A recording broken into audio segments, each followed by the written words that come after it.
Cara, aqui tá num clima, aproveitando que eu tô falando com o curitibano, aqui tá num clima de Curitiba, tá igualzinho, tá sol e frio pra dedéu. É, imagina, aqui também tá, não tá nada calor aqui. Aí tá sempre, né? É, eu ainda não moro em Curitiba, né? Como você sabe, eu moro na região Sim. metropolitana, que é um pouco mais frio, porque é muito mais aberto, mais próximo da Serra do Mar, Aham. e a gente tem muito mais arejado, porque não tem quase edifício, né? Então, em geral, aqui costuma ser uns 2 ou 3 graus a menos que Curitiba. Olha só, que doideira, cara. É. Pô. E é, eu não consigo entender, mas estamos aí. E, Melhor assim, deixa pra lá. é, melhor assim. Dando prosseguimento que eu estava falando aqui, né, comentando que a gente ia fazer, a gente publicou nas nossas redes, né, que ia rolar live e falar um pouco sobre a trajetória, sobre a carreira aí do saxofonista e acho que o nosso caso do saxofonista clássico, erudito aí, que é uma coisa um tanto... eu lembro quando a primeira escola de música que eu estudei, numa aula de teoria, aqui em São Paulo, o professor de teoria começou a perguntar para cada um que o pessoal estudava, assim, qual era o curso. Aí quando eu falei saxofone erudito e o curso era novo na escola, o professor olhou e falou assim: Nossa, essa escola inventa cada coisa. Só falta, só falta, daqui a pouco vai ter cavaquinho medieval aqui. Olha só. Desgraçado. Isso para falar dessa, que é um papo que a gente já bateu, né, em outras ocasiões, assim, de falar da carreira, das alternativas, de como a coisa funciona, de como, ca- no caso, assim, a sua história, ela como pioneiro, né, assim, ela inspira muita gente, me inspirou também. Eu acho legal bater esse papo para mim mesmo, assim, porque, pô, eu fico pensando, assim, a trajetória de cada um, onde você chegou, o seu trabalho que você faz, assim como o do meu professor do Dilson também, assim, às vezes eu lembro de trecho da história, assim, fica assim, pô, o cara, como ele faria, como ele resolveria essa situação aqui, né, e tudo mais. E, e aí também para o pessoal que está assistindo, pode deixar pergunta que a gente vai incluindo uma conversa, de acordo com o papo que está rolando aqui, né? E, e a gente vai respondendo aí, se der, mesmo que não esteja dentro do assunto, a gente chega nela em algum ponto, se der tempo de responder todas, né? Às vezes não dá, mas a gente vai se esforçar para isso. E aí, Rodrigo, eu tenho perguntas que eu já queria te fazer, assim. A primeira é, por que você começou a estudar saxofone e que hora que virou a chave de falar assim, é saxofone erudito e eu quero estudar essa bagaça desse jeito? Legal, cara. Bacana. Aproveitando o gancho, né, do que você falou, quando eu comecei, né, era mais estranho ainda do que quando você começou, que já tinha um pequeno trajeto caminhado. Eu me lembro muito bem, assim, cara, que as reações do seu professor, né, são muito próximas das reações que todo mundo tinha quando eu falava que queria estudar saxofone erudito. Eu era visto como uma espécie de ET, sempre brinco, assim. Tipo, cara, como assim esse cara quer tocar saxofone clássico, né?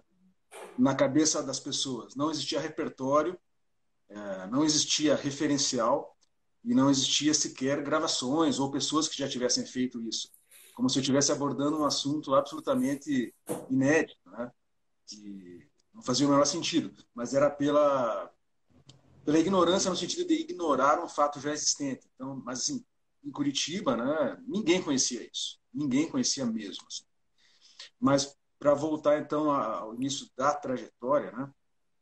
Minha trajetória na música ela não começa com saxofone. É. Meu primeiro instrumento foi flauta doce e eu devo isso à escola pública, que a gente tinha escola pública com ensino de arte e música.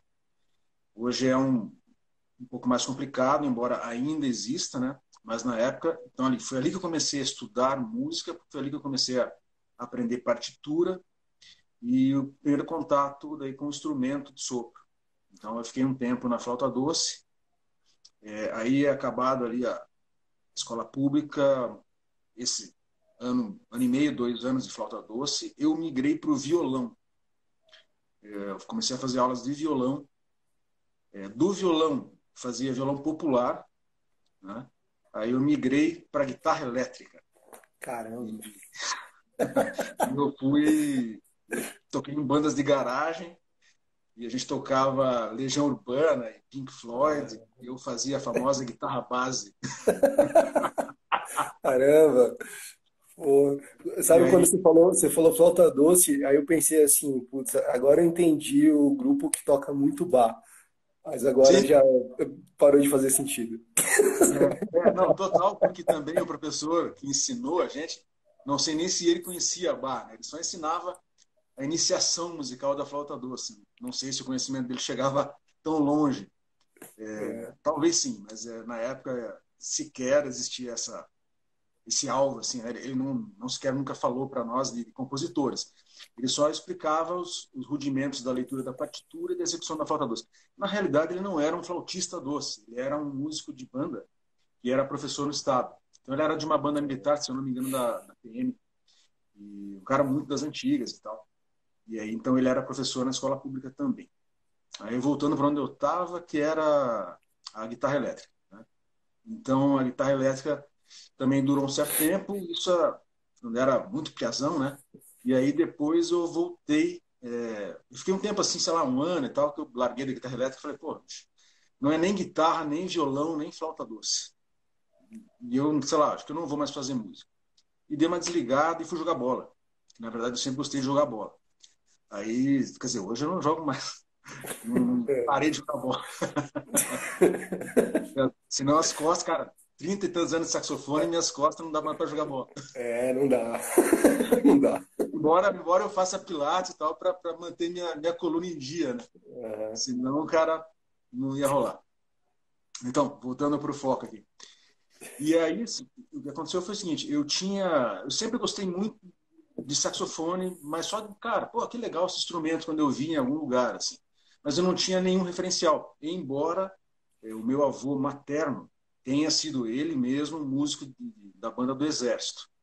Meu avô, na verdade, ele chegou a ser pracinha da FEB na Segunda Guerra, e ele voltou para o Brasil e tal, ele já era músico, e quando ele voltou, ele ficou na banda, e ele chegou a tocar, ele era do Rio de Janeiro, lotado no Rio de Janeiro, chegou a tocar com o Pixinguinha, cara. Caramba, Tocava, bicho. ele tocava clarineta também, tocava alguns outros instrumentos, e era um desses músicos mais das antigas, assim, bem versátil e tal. Mas eu também não tive muito contato com ele. Quando ele faleceu, eu tinha só 7 anos e ainda não tinha começado essa trajetória na música. Eu não sou daqueles caras que começou com 2, 3 anos e tal. Eu comecei mais tardiamente, né? Minha história na música começa com 10, né? Então, até eu chegar no saxofone, foram mais 5 e meio. Eu fui começar o saxofone de 15 para 16. Né? Então, eu comecei relativamente tarde, assim, né? Para o Brasil, nem tanto, mas como a gente vê na França, por exemplo, né? O Ah, cara não. começando Já com é 8, né? Começando com velho, né? 7. O cara 15 anos é velho, né? É velho, é velho, Foda. total. É. É. E aí, então, a partir desse momento, que foi também digamos assim, ó, a virada de página, assim, mais legal da minha vida, né? Então, assim, eu tinha essa vontade de tocar saxofone, mas eu não tinha também muito recurso. E também a gente, família classe média baixa, e não tinha dinheiro sobrando, né, cara? Era assim, aquela história de você no almoço é um bife para cada um, né? Nunca Sim. faltou, mas também nunca sobrou. E a gente então assim ficava disputando qual era o tamanho do bife, né? Eu com meu irmão. Boa. Em geral ele ganhava, né? Porque era mais velho. Sim. Eu passei por isso também. Imagina. Sim. E aí, cara, o que aconteceu foi o seguinte: eu tinha uma pequena caderneta de poupança que meus pais, quando sobrava alguma coisa, colocavam lá. Para os 3 irmãos, né? Somos 2 irmãos e uma irmã. Então, assim, pô, como se fosse hoje em dia, sobrou R$ 15, põe ali na conta do Rodrigo. Esse que vem sobrou 20, põe na conta do Ricardo. Tal. Sobrou 10, põe na conta da Regiane. São os 3 irmãos. E assim ia, cara, uma pequena poupança, né? E aí eu falei o seguinte, putz, eu peguei um anúncio de jornal, naquela época a gente viu os anúncios no jornal de papel, né? Lá, então, seção de instrumentos musicais, né? E aí, lá, pô, saxofone, tenor. Eu gostava, primeiramente, o cara que eu mais curtia era o Stan Getz e Dexter Gordon. Eu não comecei no erudito, não. Bom, mas começou bem pra caramba, né? Pois é. Pô, E aí, pô, eu falei, sax tenor, pô, legal, é isso aí que o Stan Getz toca. E aí fui ver o valor, tá, pô, até que não tá muito caro. Também não entendia nada disso, né? E tinha um grande amigo meu, que era também da minha época, assim, tocava numa banda do colégio, né? Banda do colégio Positivo. O cara falou, não, bicho, vai lá, compra aí, cara. Esse saxofone é bom e tal. Era um viril. Viril, porra, bicho, viril Rex, né? ó, Aí falar, pô, sei lá, não entendo nada disso, mas, cara, era um valor que cabia na minha poupança. A poupança era pequena e dava exatamente o valor que o cara estava pedindo. Aí fui lá e tal, falei com a minha mãe, pô, queria comprar um instrumento. Ela falou, é o seguinte, cara, a poupança é sua. A gente coloca lá para você. Você faz esse dinheiro o que você bem entender. Mas, caso você não goste, caso isso não dê certo e tal, o problema é teu. Igualmente, o problema é seu. E eu falei, não, eu vou mergulhar nessa aqui, cara. Eu vou comprar esse instrumento. Sem saber nada disso. E aí, bacana, bicho. Eu peguei toda a grana e comprei. E esse foi o ponto de virada da minha vida. Assim, acho que onde tudo se transformou. Porque ali eu consegui, a partir desse momento, tudo que eu tenho hoje é por causa desse momento. Não que eu tenha muita coisa, né? Mas assim, tudo que eu consegui na minha vida é por causa do saxofone e da música. E nesse lugar eu me encontrei, onde eu não me encontrava, na flauta doce, no violão e na guitarra elétrica. Embora eu acho que sejam instrumentos maravilhosos, assim, eu acho genial. O pessoal sempre fala de flauta doce, eu acho incrível, assim, flauta doce. Violão eu acho, porra, fantástico. E guitarra elétrica também, assim. Então não era uma questão de não gostar dos instrumentos, é que sim. o saxofone me chamou, como acho que deve ter também te chamado em algum momento. E a partir daí eu comecei a buscar formas de estudar. Então eu fui meio que descobrindo digitações, primeiramente sozinho. Aí o que aconteceu? Eu fui para a banda desse colégio onde esse meu amigo tocava. Só que assim, esse meu amigo tocava na banda efetivamente para ter uma bolsa no colégio. Então a banda fornecia os instrumentos. Como eu tinha o instrumento, o que eu fiz? Eu fui na banda e eu comecei a participar dos ensaios para ter aula de música. Então a banda tinha ensaios e aulas de música, de teoria, ensaio de instrumento e tal, geral. Só que o instrumento era meu. Então o que acontecia? Eu fazia as aulas, participava dos ensaios e não desfilava. E não usava aquele uniforme que eu achava ridículo. Pô, É, pô, assim, foi um bom negócio, né? foi um bom negócio. Isso é foda, cara. É. Nossa, Então, quem assim, mas nunca? eu toquei na banda, mas eu nunca marchei. Assim, É, isso desde lá até eu não curto a ideia de tocar marchando. Enfim, é outra praia, outra vivência que eu não tenho. Mas aí, então, esse foi o primeiro contato com aulas. Né? Depois disso, cara, teve um negócio muito legal. Teve em Curitiba um americano, que era um cara do jazz, assim, um cara muito legal, bicho. Que ele veio aqui, ele casou com uma brasileira. E aí é o seguinte, bicho, esse cara botou um dia também um outro anúncio no jornal, que era assim, vendo um saxofone tenor Mark Six Selmer. Aí eu falei, é esse mesmo amigo meu de novo veio com o anúncio e me deu, assim. é, Falei, porra, bicho, esse é o instrumento dos caras, né? sim. Aí eu falei, pô, ele falou, cara, liga lá, liga lá. Eu liguei, era um americano que falava mais ou menos português. Eu falei, cara, eu queria pelo menos ver teu instrumento, é possível? Ele falou, claro, vem aí e tal. E eu fui. Chegando lá, o cara, porra, abriu a case do instrumento, eu fiquei maravilhado na hora, assim, porra, terraço o marxista do cara. Então, tô aí, tô vendendo e tal. Eu falei, cara, eu queria, na verdade, posso experimentar? Ele falou, claro, pega a tua boquilha. Aí eu fiquei tocando, bicho, eu fiquei maravilhado com o instrumento, primeiro contato. E aí eu parei de tocar, entreguei na mão do cara, falei, pô, bicho, obrigado, cara, eu só queria isso. O cara falou, como assim? O americano não entendeu nada, né? Eu falei, não, bicho, eu só vim aqui para experimentar seu instrumento, eu não tenho dinheiro para comprar. Né? O cara falou, não, não, cara, mas agora que você veio até aqui, me diga quanto que você pode pagar nele. Eu falei, não, cara, não, porque eu não vou ser ofensivo ao seu instrumento e a você na sua casa, né, bicho? Eu não tenho dinheiro nenhum, cara. Eu tenho, pô, eu tenho trocado, cara. Não dá para comprar uma Mark Six. Ela falou, não, cara, eu faço questão que você faça uma oferta e tal. Eu falei, porra, bicho, não dá, cara. Não dá, cara. O Mark Six, cara. E o cara ficou, porra, bicho, ele pegou no meu pé. Ele ficou, cara, faz uma oferta. Eu falei, porra, bicho, pô, desculpa aí, cara. Eu tenho um viril, tenor viril Rex. Tenho, sei lá, bicho, eu tenho isso anotado em papéis no meu escritório e tal. Quanto foi exatamente o valor. Mas aí, bicho, sei lá, era como se fosse hoje algo em torno de, eu dei o viril e mais qualquer coisa em torno de R$ 1.000, assim, bicho, tal. E parcelei mais outros 1.000 em 4 vezes. Um negócio assim. Foi um negócio assim, bicho. O cara falou assim, não, cara, como eu vi que você gostou desse instrumento, a tua iniciativa em vir até aqui e tal, bicho, cara, na verdade eu só quero me livrar desse instrumento e de uma clarineta buffet antiga que ele tinha, porque eu preciso voltar urgentemente para os Estados Unidos. Por isso que eu estou vendendo. E aí, assim, cara, eu comprei o instrumento desse cara, assim, nessas condições. Cara, no Mark Six, bicho. O marxista eu tenho até hoje. Então, isso que eu ia perguntar o que você tem até hoje. Caramba. É. E aí, assim, e o legal foi o seguinte, bicho, esse cara, ele era formado em uma universidade, cara, sei lá se era Maryland, Pittsburgh, não sei. E o cara tocava bem pra caramba, bicho. Jazzista, assim. E aí eu peguei o instrumento e comecei a fazer aula com esse cara. Então eu comecei a fazer aulas de jazz. E na época, bicho, minha maior motivação para tocar saxofone era, como eu te falei, de Stan Getz, Dexter Gordon e a Big Band do Glenn Miller. Era o que eu escutava. E aí, bicho, esse cara começou a me dar aulas. Eu fiz durante alguns meses aula particular, onde ele não me cobrava. Olha. Me dava aula e não cobrava. E esse cara, bicho, infelizmente, ele desapareceu no mundo. Ele sumiu. Ele pegou a grana, ele vazou, foi embora do Brasil e eu nunca mais tive retorno desse cara. Há pouco tempo atrás eu tive um contato com a irmã dele. Eu até falei, pô, onde é que tá esse cara? Eu falei, o cara sumiu. Na verdade, não é que ele morreu, ninguém sabe onde esse cara tá. Caramba. Talvez tenha morrido, não se sabe. Mas então, assim, aí a partir daí, eu comecei a também. Eu tocava muito com disco, né, com vinil. Vinil é um disco preto com um buraco no meio, para quem não conhece, um bolachão, assim. Ninguém mais sabe disso. E eu tocava junto.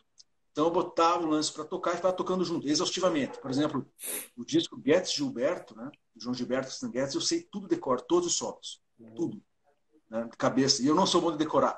Eu nunca tive uma partitura, eu tirei tudo de ouvido e ficava tocando solos de alguns discos do Dexter Gordon também e tal. E essa era uma maneira de estudar. Essa é a primeira etapa no saxofone. A partir dali, eu comecei a descobrir, porque esse meu amigo, de novo, que a gente era muito próximo, amigo de infância, o cara toca trombone e tal, e ficava tocando lá, eu via ele tocando um negócio erudito. Eu falava, porra, legal isso aí, bicho. O cara falou, cara, procura aí. E ele me deu essa dica, né, na realidade. O cara, deve ter coisa para saxofone também, bicho, procura aí. E eu comecei a procurar aí. Falei, porra, bicho, não é possível que não tenha nada. E aquela história de também garimpar, né, cara? Começa a garimpar e descobre-se o disco do Eugênio Rousseau, né, com orquestra. E aí, bicho, a partir daí também é a segunda mudada de página, assim. Aí começa a descobrir discografia, partitura. E aí partitura na época era, porra, cara, era complicado pra caramba. Então você conseguia aquela cópia, que era a cópia da cópia da cópia da cópia. O negócio já estava pálido, você tinha que passar a caneta em cima da partitura. E eram partituras arranjadas ou mal arranjadas, mas que já tinham esse universo da música erudita. Transcrição, aquelas transcrições do Marcel Miller, que rolavam muito por aí. E eles começavam a tocar aquilo, aí de repente apareceu esse cara falou, ó, bicho, aqui em Curitiba tem a Escola de Música e Belas Artes do Paraná. E, cara, vai lá, se informe e tal, eu vou estudar lá. E esse cara foi, entrou em trombone, e um ano depois eu entrei em saxofone no curso de extensão, que era dado por um clarinetista e tal. Nunca foi saxofonista, mas que, de alguma forma, também ajudou a que isso também acontecesse. Mas no que não tinha conhecimento saxofonístico para passar. Então, na verdade, assim, aí fui dali, fiz a sequência toda, bacharelado e tal. Mas, nesse meio tempo, a minha sorte foi que, durante esse momento que eu entrei no bacharelado, o Gilson começou a vir para cá, o Gilson Florencio. O Gilson veio durante 5 anos na oficina de música. Caramba. Então, aí todas essas oficinas que ele vinha, eu fazia e eu me reciclava e eu pegava assim. Então, na verdade, ele acabou sendo também meu professor, meu orientador. E quando você fala em pioneiro, eu não posso deixar nunca de citar que o maior pioneiro que a gente tem no Brasil é o professor Gilson Florencio, que também foi meu professor e que aí também me deu uma orientação um caminho a seguir muito bacana, e muitos dos ensinamentos que ele me transferiu eu guardo até hoje, e acho incrível o papel que ele tem. E que bom que nós temos o cara ainda vivo aí e tal, e fazendo um trabalho, e lecionando, ensinando outras gerações todas, né? Então, assim, esse foi o princípio, né? E a Tá. partir daí, cara, quando eu descobri esse universo, não teve mais fim, não parou mais. E aí foi abrindo portas, então, por exemplo, na Orquestra Sinfônica do Paraná, né? Quando eu comecei a fazer cachês lá também, é porque nunca teve ninguém que tocasse lá com uma escola erudita. Então sempre foi uma polêmica, assim, quando tem saxofone na orquestra é complicado e tal. Então uma vez que eu comecei a tocar, aí também não teve mais essa polêmica. E muitas do circuito que eu frequentava parou de ter essa questão de ser o ET. O saxofone erudito é o negócio do extraterrestre. Porque eu mostrava muito a minha produção, então eu fazia muito recital, eu chamava a pessoa para tocar, tocava com pianistas e tal, muito mais do que hoje, que é difícil ter pianista para tocar. Mas na época aí, com os colegas no curso e tal, a gente acabava fazendo bastante coisa. Então, assim, na época, se tivesse Facebook, Instagram, essas coisas, ia ser muito mais efetivo do que hoje, porque eu sou meio preguiçoso para essas coisas.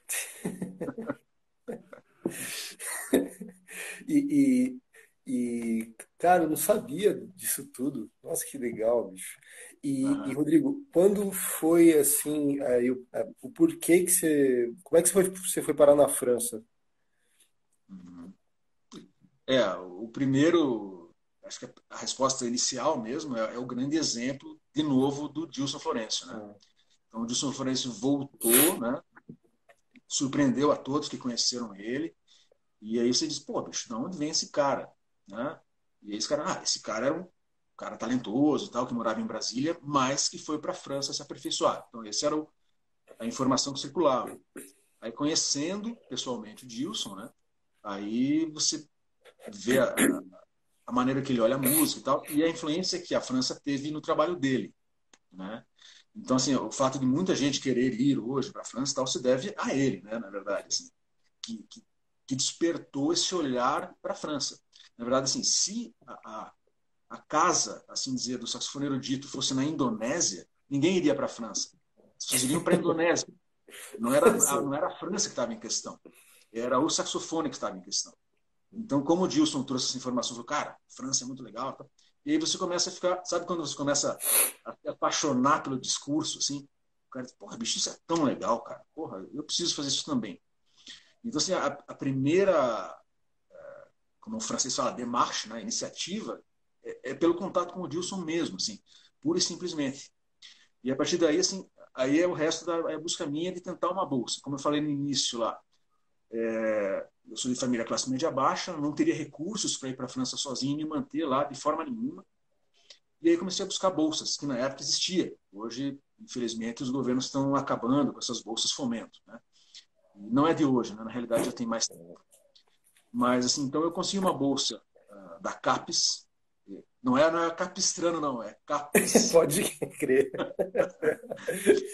E consegui uma bolsa para fazer essa especialização mestrado, barra mestrado, que, na verdade, na época, não tinha o mestrado que tem hoje na França. Então, o que eu fiz lá, na verdade, era considerado o mestrado instrumental que eles faziam. Hoje tem programa de master, na época não tinha. Então, seria, na realidade, como se fosse um programa de mestrado, e aí o Brasil aceitou.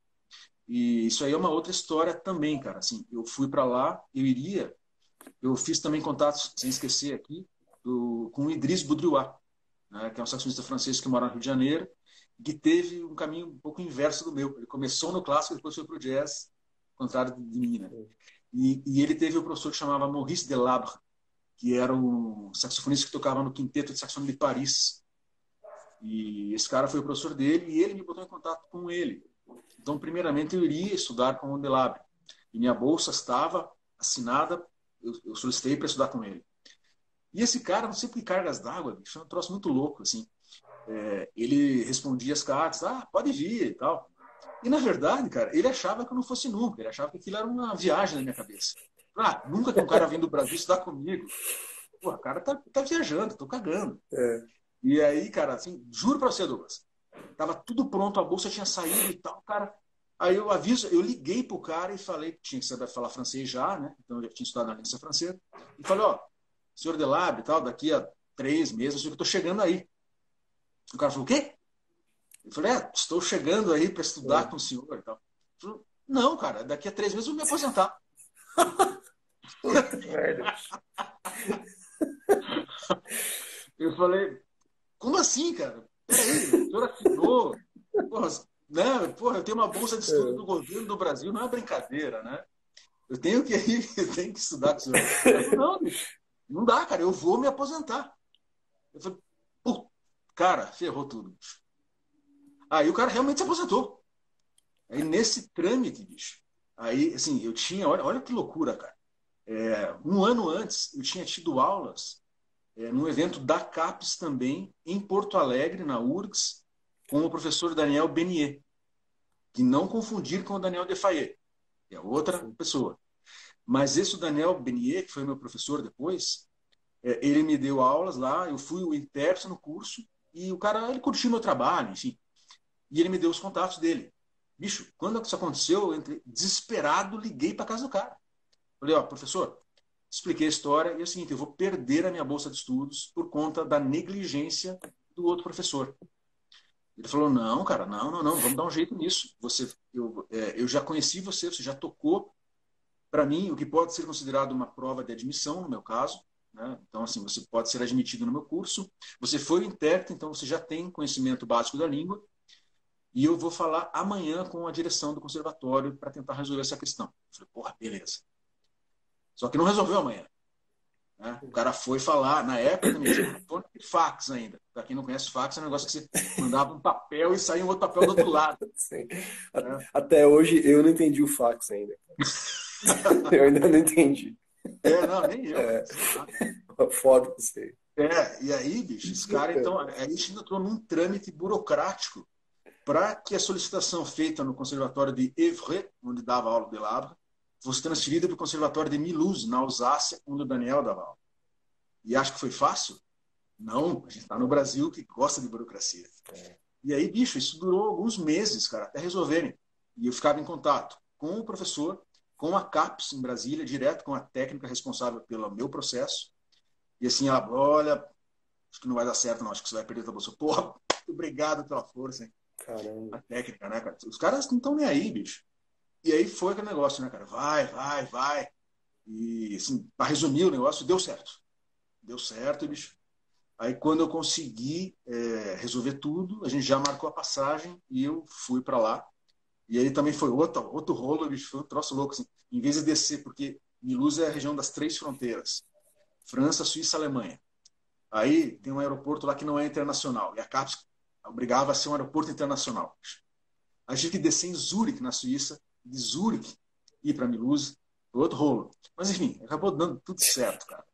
E aí eu fui e fiz o curso de especialização chamado, né, aperfeiçoamento e tal, com o professor Daniel Benier, no Conservatório Nacional de Mulhouse, no leste da França, na divisa com Suíça e Alemanha. E esse cara também aí foi digamos assim, o último, a grande referência na minha formação. E com ele aí eu aprendi muita coisa. E a gente fez um quarteto também, que a gente organizou todo um repertório e viemos ao Brasil tocar. Tocamos na Suíça, tocamos na Alemanha. Então foi uma vivência muito legal, assim. E a partir do momento que esse ciclo se encerrou, né, aí eu voltei para o Brasil. E também era um compromisso quando você tinha uma bolsa do governo brasileiro. Embora muitas pessoas não fizessem isso, né, eu fiz questão de fazer. Que era assim, você ia, ficava lá, eu fiquei 2 anos e meio. Então você teria que ficar em período igual no Brasil, depois que acabou o seu curso. Só para depois ficar liberado. Tem gente que não volta nunca mais, né? E rompe com esse acordo que você, inclusive, assina, né? E, enfim, aí, uma vez isso terminado, eu voltei para o Brasil e fiquei aqui em Curitiba. Entendi. Caramba, que treta. Foi Nossa. estressante, cara. Foi complicado, assim. E esse momento da treta aí, cara, porra, eu fiquei doente direto. Eu ficava muito deprê, ansioso, cara. Foi bem difícil, assim. Nossa, E você viu como imagino, essas cara. coisas, elas afetam a nossa saúde, né? Não era nada, realmente, era simplesmente a questão não resolvida, né? E depois que resolveu, me lembro assim muito bem, cara. Resolveu essa questão, eu nunca mais peguei uma gripe. Porque esse tempo inteiro, bicho, Sério, bicho, 2 anos e meio lá, cara, não tive nada, assim. Você tá em paz, né? Interessante isso. Caramba. E nossa, né, que você foi contando, eu fui lembrando de algumas coisas também. Você falou da complicação que você teve que descer em outro país, né, e tal, e chegar até. E eu lembro a primeira vez, cara, que eu fui pra. Que eu vi, a primeira vez que eu saí do país, assim, eu fui pra França, fui pra Paris, e eu ia ficar na casa do neto, do Altamiro. Ah, grande figura. E ele morava e ainda mora em Rouen, na Normandia, e é 1 hora e meia de trem, mais ou menos, de Paris. E eu ia junto, assim, hoje eu falo um francês bem meia boca para não passar fome hoje, assim, é até a página 2. Na É que nem o época, meu inglês. o meu inglês também. Eu tenho um meme que eu vi que fala assim, que é por que você vai falar, por que falar um idioma muito bem se você pode falar 5 idiomas muito mal, no caso. E, bicho, quando eu ia junto com o Carlos, o Tijo, e então eu ia junto, pô, ele morou lá, eu pensei assim, eu não preciso falar francês, cara, tá com um cara que morou lá, eu tô de boa. Até comprei uns livros assim, mas eu dei uma olhada bem por cima e tava tranquilo. Um dia antes, o Carlos me falou que não ia poder ir comigo, que ia chegar um dia depois de mim. Aí, nossa, cara, a minha história dá um filme, assim, porque as coisas não podiam dar mais errado. Eu sei que no resumo eu gastei 200 euros em táxi, meu. Putz. Táxi. Esse dinheiro me faz falta até hoje. Assim, Com certeza. cara, putz. E, assim, sempre que as coisas funcionam de um jeito muito diferente, realmente, né? Eu não morei fora, eu só viajei, eu sempre tive muita vontade de estudar fora, na França também.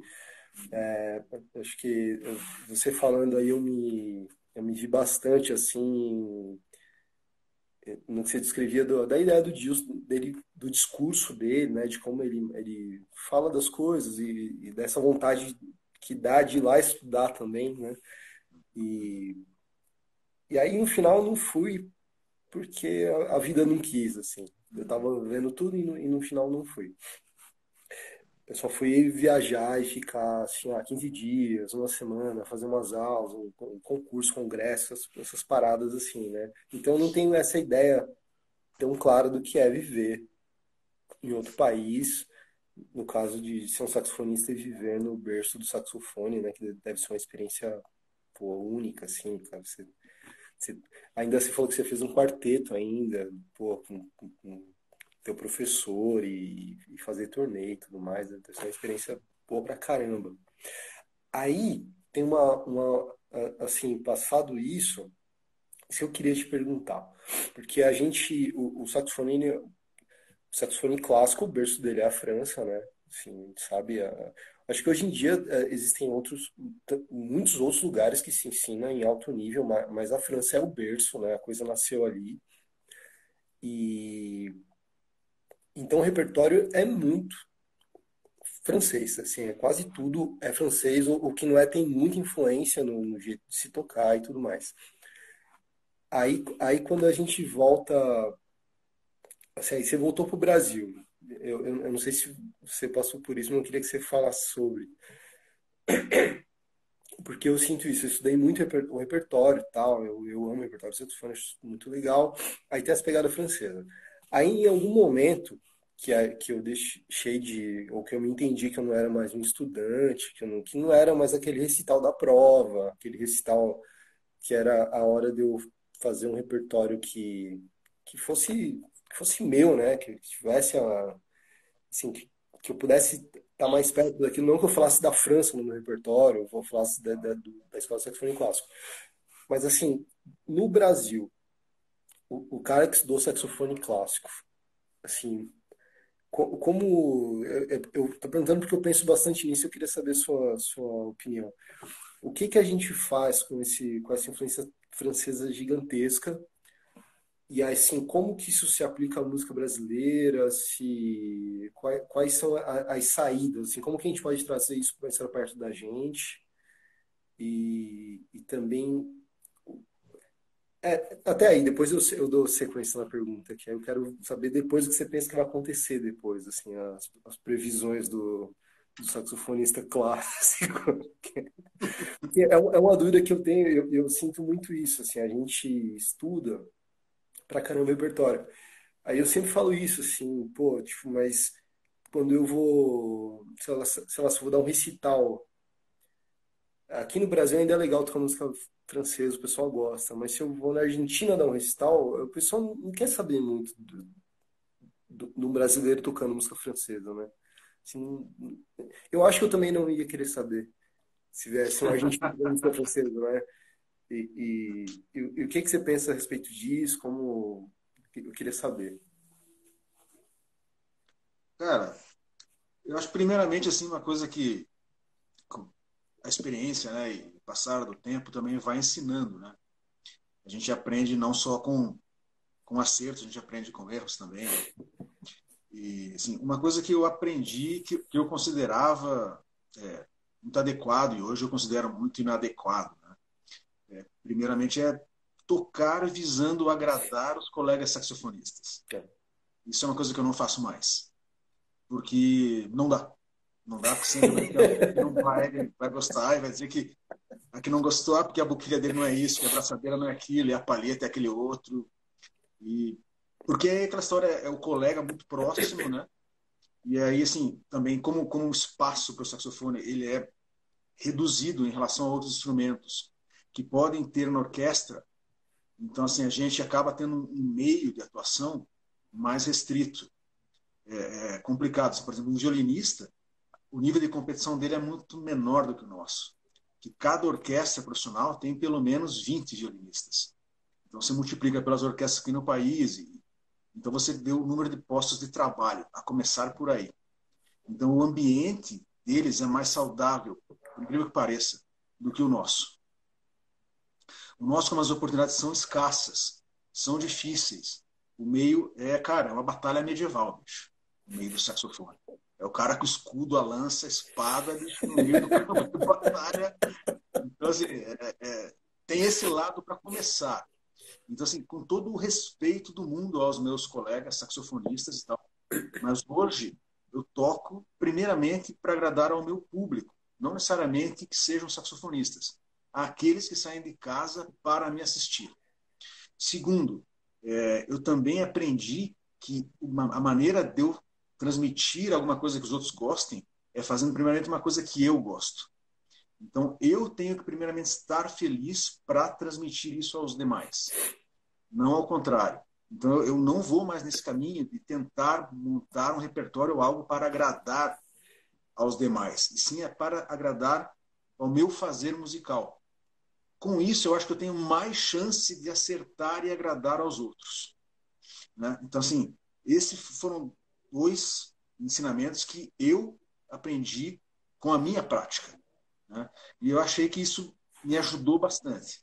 Então, por exemplo, hoje em dia, para ser mais prático, assim, você sabe, você conhece até o pessoal, tem investido muito no trabalho do grupo, né, do Aprenda os Pulmões, que nós estamos em trio. Nós temos feito há algum tempo as trio sonatas de Bach, né, que é uma obra para órgão, transcrita para trio de saxofones e tal, onde você tem mão esquerda, mão direita e pedaleira, que funciona muitíssimo bem. E a gente tem tocado esse repertório em sucessivas ocasiões, que é uma coisa que eu também aprendi a fazer. Então, a gente também antigamente tinha aquela coisa, você toca um repertório e imediatamente tem que descartá-lo e passar para outro. Quem falou isso? Por que tem que ser feito assim? Não tem nenhuma É, resposta exatamente para isso. Você pode tocar o repertório quantas vezes você quiser, a carreira é sua. Então, assim, é um material que dura na íntegra 1h15 de música, é altamente complexo musicalmente, não é a obra religiosa de Bach, é a obra camerística. É incrível, a gente agora, antes da pandemia, a gente foi ao Chile tocar no festival, já tocamos esse repertório, a gente tocou acho que cerca de umas 12, 13 vezes já. E eu estou pronto a tocar outras tantas. Porque é um repertório que, assim, é aquela história. Ah, mas será que interessa as pessoas escutarem brasileiros tocando bar, música para órgão, é o mesmo raciocínio que você usou agora há pouco. Sim. Cara, eu acho assim que se for feito exatamente com a dedicação, o amor, a paixão que você está dedicando a isso, vai interessar sempre. As pessoas vão saber entender que isso é legítimo, que isso é bem feito e que você está oferecendo um produto não de ocasião, e sim um produto que vem da sua iniciativa de buscar um repertório artístico. Por outro lado, eu concordo com você também num outro aspecto. Acho que muito do repertório extremamente usual e batido do saxofone não tem mais espaço. Aí eu estou de acordo com você. E não importa se sou eu ou você que estamos tocando por ser os brasileiros. Os próprios franceses não querem mais. Uhum.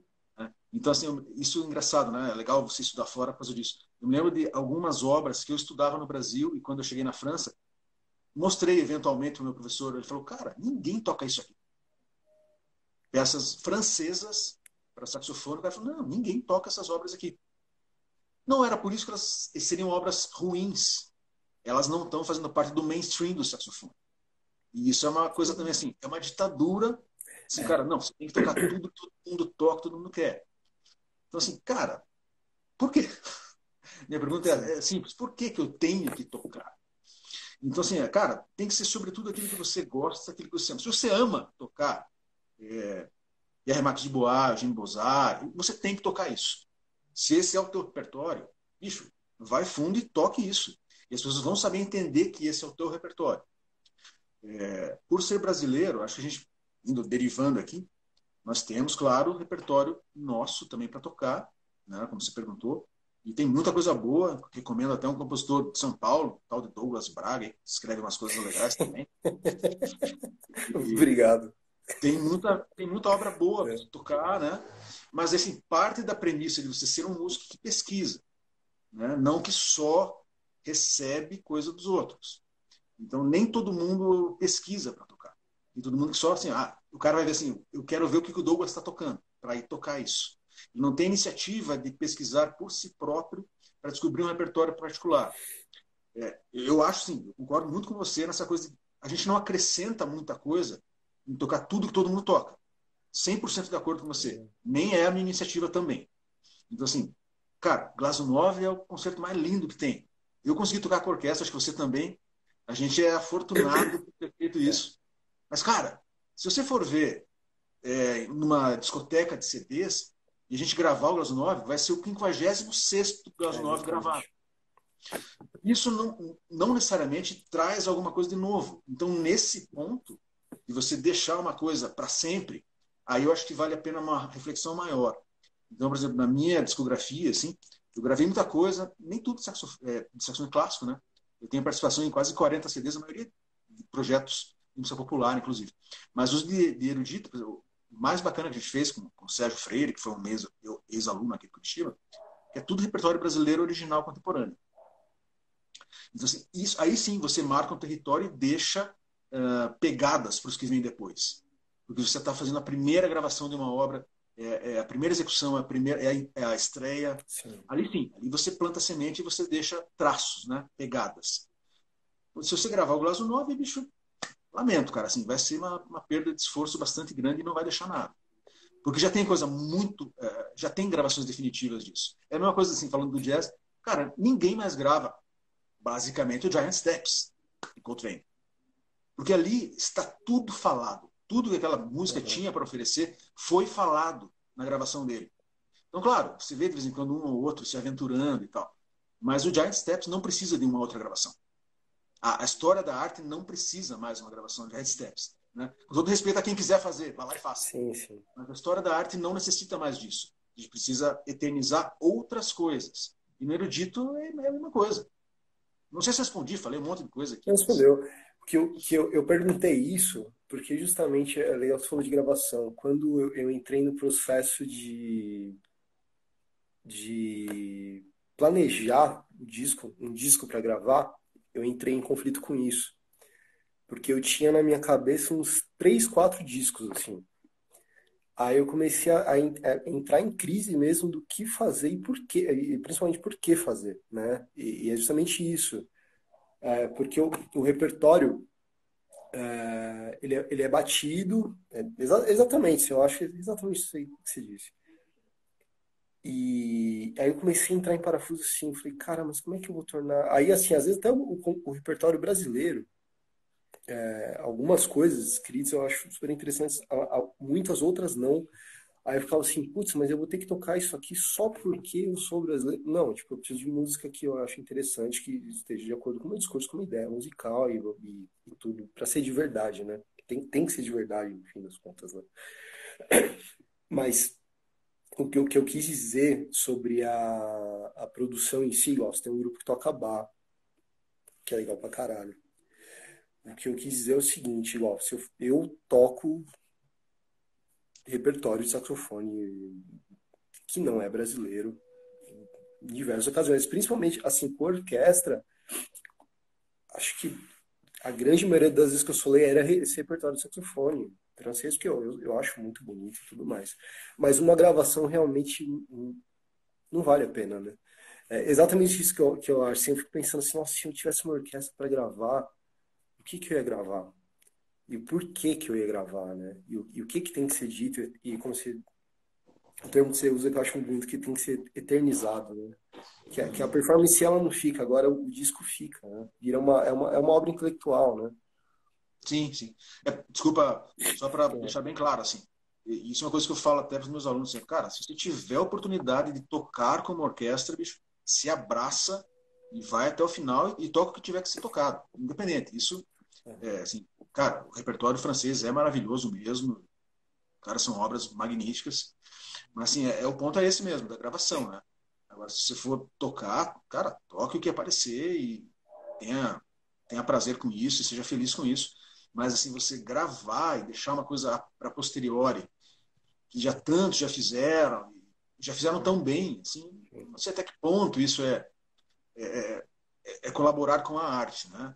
Então, também, assim, tem a questão do conservar, né? O conservatório vem de conservar. Mas é que tá, eu acho que esse tipo de repertório já está conservado devidamente. Então, o que vem a mais do que isso não soma. O problema maior é esse.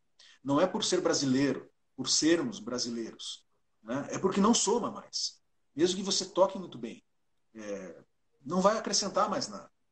E aí, pegando outro gancho também, concordo 100% com você. Inclusive, fiz uma pesquisa sobre música brasileira. E realmente, cara, não é por ser brasileiro que é bom também. Tem muita peça, que são peças de estudo, são peças simples, são peças muito curtas, que não tem um conteúdo adequado a você botar numa programação de concerto. Então, assim, mas não é porque é brasileiro que tem que ser bom. A gente tem que ter um critério artístico e não nacionalista. Né? Então, assim, tem muita peça francesa que é ruim também. sim. Né? E, cara, dentro dessas milhares de obras, só para o Marcel Miller foram dedicadas 400 peças. O cara tocou, bicho, tocou 20, sei lá, 30, É, tantos, né? Me lembro muito bem eu fui estudar uma sonata uma vez com meu professor, um compositor que ninguém claro, quase conhece também, um francês chamado Nicole Philibert. E aí eu comecei a estudar, mostrei o primeiro momento para ele, assim, e assim, dedicatória ao professor Daniel Defaye, como tem tantas peças, né? E meu professor foi aluno do Defaye, mas aluno particular, de aulas particulares, não do conservatório. Aí ele falou assim, ó, Rodrigo, Defaye nunca tocou essa peça, e quer saber o que ele achava disso? Eu achava essa sonata uma merda. é foda. Mas rolou com a fantasia, o Marcelo Mille não tocou a do Vila Lobos, né? O Marcelo Mille Não, não, não, ele não pediu tocou para mesmo. baixar e não tocou. Exatamente. Pô, Então assim, quer dizer, a gente é, também, claro, se a pessoa se recebe uma dedicatória, né? Logicamente que você vai tentar, ainda mais a gente, né? Vou me comparar com esses caras e tal, né? Normalmente eu sempre tento tocar se me dedicam a peça e tal. Agora, imagina o Marcelo Milo, o cara tinha, porra, 400 obras dedicadas, ficava escolhendo o que ia tocar, e até porque a fantasia tem um quê de choro seresta que o Marcelo Milo desconhecia por completo. Assim, ele não sabia nem do que se tratava aquilo. Né? Não é só por ter o sol agudo, né? É porque ele não sabia o que era aquela música. Né? Muito provavelmente. Porque era completamente fora do universo. Uma peça inspirada em choro seresta, que tem aquela rítmica, que não é uma rítmica usual, né, para a música francesa. Assim. Eu imagino assim, que isso foi só uma desculpa que ele achou, mas eu acho que ele não... Imagino que ele não tenha entendido a essência da obra e aí achou uma desculpa mais palatável, assim. A fantasia, ela tem. Eu gosto muito de Villa-Lobos, mas a fantasia, eu lembro a primeira vez que eu ouvi, eu achei a música muito feia. Eu fiquei assim, nossa, que música feia. E com o tempo, eu comecei a achar a música fantástica. Assim, ela tem uma estrutura diferenciada. Então, assim, o Villa-Lobos ele tem umas sonoridades que tem gente que realmente não gosta. Tem uma história, acho que, se eu não me engano, é do Stravinsky, que perguntaram uma vez para ele o que ele achava do Villa-Lobos. Aí ele falou assim, eu não sei, eu não acho nada. Só que tudo que eu ouço e não gosto, quando eu vou ver, foi o Villa-Lobos que escreveu. Assim, então, sei lá, né? Se eu não me engano, é Stravinsky. Aí E, ele também foi um pouco longe demais, né? assim, esses caras são. Então, Não era dá. a guerra medieval que eu te falei, bicho. Era a guerra Acho que para medieval. compositor é pior ainda. O Pior negócio ainda, muito pior. É compositor muito pior. Com certeza. é terra de ninguém. Não Terra tem, de ninguém, não, bicho. E os caras se matam mesmo. Ainda mais nessa época, né? Nessa época, mais ainda, né, bicho? Os caras todos em Paris, né? Todo mundo junto ali, e disputando um todos pedacinho de grandes, né? espaço. Eu fico Difícil, né? imaginando. É muito difícil. Bicho, ó, tem mais 4 minutos só, passou rapidíssimo. Porra, só, bicho. É, Caraca, meu. e, putz, eu queria agradecer de você ter topado essa ideia aí Imagina, cara. Eu que da agradeço. live. Foi um prazer, bicho, que pra mim,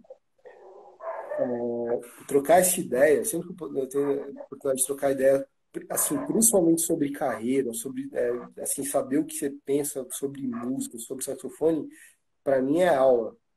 Que vocês têm muita experiência, têm muito respeito. Eu lembro que a primeira vez que eu te ouvi tocar foi aqui em São Paulo, se eu não me engano, em 2001, 2002, com a banda Foi com a Sônica banda, né? Jovem, Com a Mônica. que eu não fazia ideia do que era saxofone clássico. Eu fazia aula, eu fazia e fazia aula e só. E eu fiquei impressionado, assim, então eu tenho muita, você é uma grande referência para todos os saxofonistas do país, eu acho, independente do gênero, do saxofonista, né, se é popular, se é erudito, mas é muito bom, assim, funciona, realmente é uma inspiração. Eu sempre falo, às vezes converso com o Gilson, assim, por WhatsApp, eu aproveito, ou outros saxofonistas falam assim, pô, bicho, para mim é aula, eu tô aprendendo aqui, foi muito bom, então muito obrigado. Eu que agradeço, cara. Não, você também é um cara que. Eu me lembro muito desse curso aí que a gente fez, o concerto com a banda jovem, da Mônica, né? E teve o workshop em paralelo, né? Assim, E eu me lembro muito de você. Não é porque. Me lembro que você tinha o sax rosa, que o pessoal tinha tirava muito sax sarro. rosa, cara, que E aí a parecia um buffet, rapaziada. mas não era. O pessoal não perdoava, né? Pô, lá vem o cara do sax rosa e tal. É, Mas me lembro já que você, na época, você me deu algumas obras suas que você já compunha. é. Você era piada e tudo, né, cara? Eu tinha 15 E, anos, cara. então, pô. É, E eu falei, pô, legal esse cara, sei lá, eu vou ver esse cara na frente, assim. E todo pô, mundo tava lá, né? Mas tinha uma galera muito bacana também, que acho que tinha. até hoje também está produzindo e fazendo coisas legais aí em São Paulo. Mas você é um cara que com certeza despontou e está fazendo um trabalho muito legal no Brasil e defendendo o saxofone erudito e o saxofone de maneira geral, né? E tenho minha admiração também pelo seu trabalho, muito bacana, bicho. Parabéns por tudo aí. E obrigado pelas palavras, cara. E obrigado pelo convite, que é minha estreia em lives aí, bicho. Eu não tinha feito uma live dessa aí. Ainda é um mistério. É. Ainda é um mistério. Pô, mas valeu Eu demais. achei que até não fosse ter ninguém, cara. Eu falei, não vai ter ninguém nessa Não, tem um live. pessoal, tem 23 pessoas no momento aqui online. Tá bom, bicho. Né? Pô, bacana. Tá bom. Pô, agradecer, tá? Cara, acho que 1 minuto, dois, agradecer a Dabaro, a música Stress, que dão um apoio sensacional. A gente sabe da importância de ter um apoio como a da Dário dá pra gente como artista, pô, possibilita fazer trabalhos interessantíssimos, né? Com E é certeza, com isso. certeza. Não, esse apoio, só para terminar, né, bicho, é mais do que importante, porque, cara, primeiro a gente precisa de produtos de qualidade para fazer o nosso trabalho, né? E é o caso, tanto buquilhas, palhetas, braçadeiras e tal. E esse apoio que ela dá para a gente enquanto artista, né, endorse, cara, é é fundamental, né? E quiçá que isso pudesse ser mais espalhado por aí. Mas, assim, a gente que trabalha com a empresa, assim, fica o grande agradecimento mesmo, com certeza. É isso aí, vai. A gente tem 20 segundos, então até mais. Beleza? Bom, bom fim de isolamento aí para vocês. A gente É. ainda tá no meio aqui. Isso, todo mundo se cuida aí, né, cara? Máscara É, e álcool sempre, gel. álcool gel. Quem puder ficar em casa, fica, né, bicho? Vamos se cuidar aí. É o que precisa agora nesse Bom, momento.